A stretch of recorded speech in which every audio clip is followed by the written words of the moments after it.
Nous devons aider le continent africain. To live with us, the European dream. Good friend of Taiwan. Europe Matin. La revue de presse internationale sur Europe 1 nous emmène d'abord en Turquie ce matin. Bonjour Rémi Trio. Bonjour à tous. De quoi parle la presse turque ce jeudi ?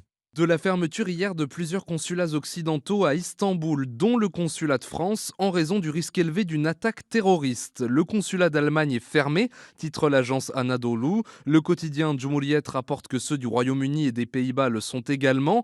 Ils craignent d'être pris pour cible après l'autodafé il y a une dizaine de jours d'un Coran devant l'ambassade de Turquie en Suède, explique le journal. Le média en ligne Diken rappelle que les États-Unis ont été les premiers à mettre en garde leurs ressortissants en Turquie en fin de semaine dernière, les invitant à éviter les lieux les plus touristiques d'Istanbul, comme la place Taksim ou l'avenue Istiklal, déjà frappée par un attentat meurtrier en novembre dernier. Nous sommes maintenant en Algérie avec vous, Nour Chahine. De quoi traitent les journaux algériens ? Eh bien, de la flambée de l'euro sur le marché parallèle. C'est d'ailleurs le titre du Jeune Indépendant. Le quotidien explique que la monnaie européenne a enregistré une hausse importante ces derniers jours sur le marché noir face au dinar algérien. 1 euro est échangé à plus de 220 dinars à l'achat.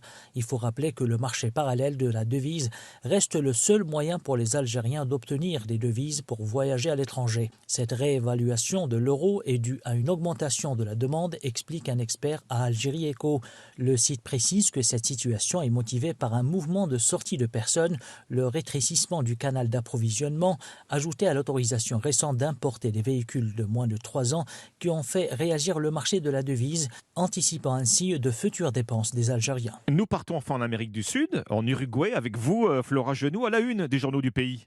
La démission du ministre de l'Environnement après des jours de polémique. Andrián Peña admet avoir menti sur l'obtention de son diplôme en gestion d'entreprise.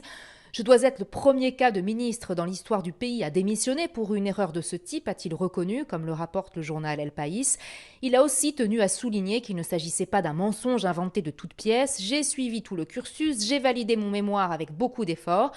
Il lui restait une matière à valider pour obtenir le fameux diplôme, rappelle le journal El Observador. Selon CNN espagnol, le désormais ancien ministre pourrait retrouver son siège de sénateur s'il le souhaitait, mais il va à la place se remettre aux études afin de terminer son cursus académique. Merci Flora Genoux, merci à nos correspondants.